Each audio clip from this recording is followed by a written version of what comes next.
El Evangelio según San Juan capítulo 7, versículos del 40 al 53. En aquel tiempo, algunos de los que habían escuchado a Jesús comenzaron a decir: «Este es verdaderamente el profeta».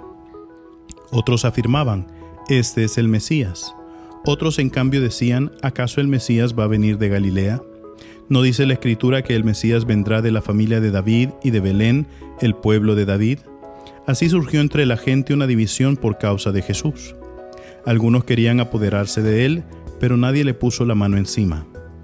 Los guardias del templo, que habían sido enviados para apresar a Jesús, volvieron a donde estaban los sumos sacerdotes y los fariseos, y estos le dijeron: «¿Por qué no lo han traído?». Ellos le respondieron: «Nadie ha hablado nunca como ese hombre». Los fariseos le replicaron: «¿Acaso también ustedes se han dejado embaucar por él? ¿Acaso han creído que en él alguno de los jefes de los fariseos? La chusma esa que no entiende la ley está maldita». Nicodemo, aquel que había ido en otro tiempo a ver a Jesús y que era fariseo, les dijo: «¿Acaso nuestra ley condena a un hombre sin oírlo primero y sin averiguar lo que ha hecho?». Ellos le replicaron: «¿También tú eres Galileo? Estudia las Escrituras y verás que de Galilea no ha salido ningún profeta». Y después de esto, cada uno de ellos se fue a su propia casa. Palabra del Señor.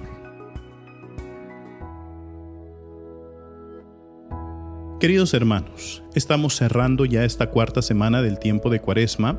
Estamos a punto de entrar en esta última semana, que es conocida como la Semana de los Dolores, que prácticamente nos prepara para entrar ya a la Semana Santa y vivir el misterio pascual.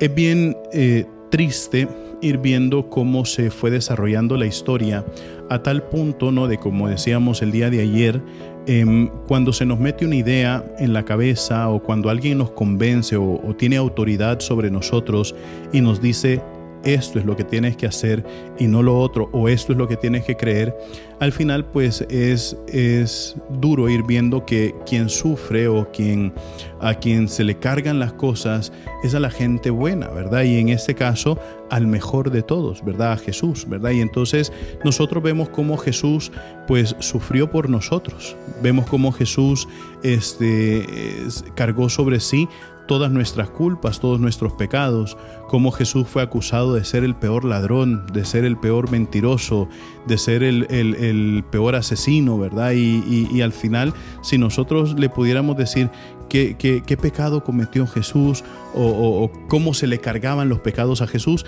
como que si fuera el peor, ¿verdad? Y entonces, claro, al final incluso nosotros sabemos que la muerte que se le dio al Señor es la peor de todas, ¿no? Porque al Señor no se le apedreó, no se le cortó la cabeza, sino que se le dejó morir lentamente, ¿verdad? Entonces fue de los peores sufrimientos que pudo haber vivido. Yo me recuerdo una vez la historia pues de Santa Rita de Casia. Santa Rita de Casia, una mujer muy piadosa, quería compartir los dolores de la pasión de nuestro Señor Jesucristo y le pedía y le rogaba a nuestro Señor Jesucristo que le pusiera la corona de espinas, que ella quería sentir el dolor de la corona de espinas. Yo no sé si alguno de ustedes habrá visto una espina parecida a los que se ocuparon en la corona de espinas, pero no eran espinas pequeñas como la de un rosal, sino que eran espinas que medían más o menos unas 3 pulgadas de largo y eran unas espinas realmente punzantes, delgadas y punzantes. Y entonces se decía que las espinas no solamente penetraban el pellejo y la carne, sino que podían incluso llegarse a incrustar en el hueso. Y entonces cuando Santa Rita le pedía a Jesús poder experimentar el dolor o que poder experimentar lo que era tener la corona de espinas, Jesucristo le reveló a Santa Rita que no, que eso era demasiado doloroso para que ella lo pudiera soportar y que no iba a ser capaz de hacerlo, pero que solamente le iba a dar una sola espina y se la puso en la frente.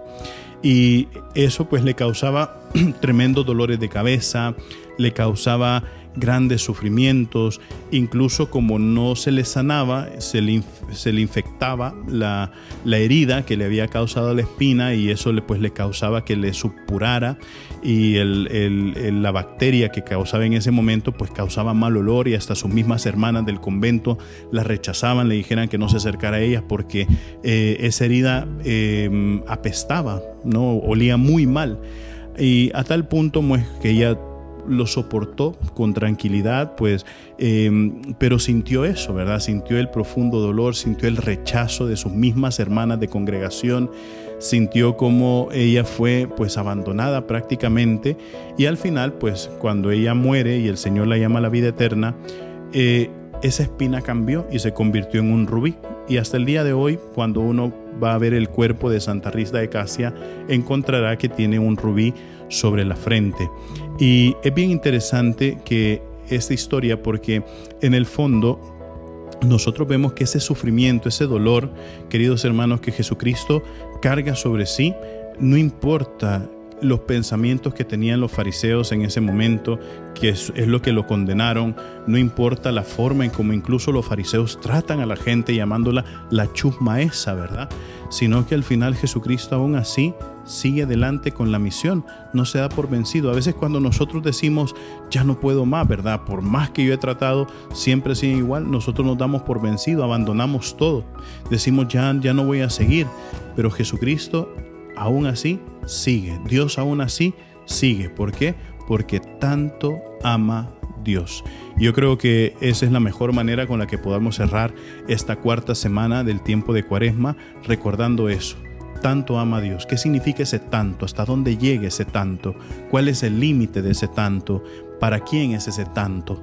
Entonces, ese amor de Dios es un amor sin límites, es una misericordia sin límites, es un amor que siempre va a estar ahí.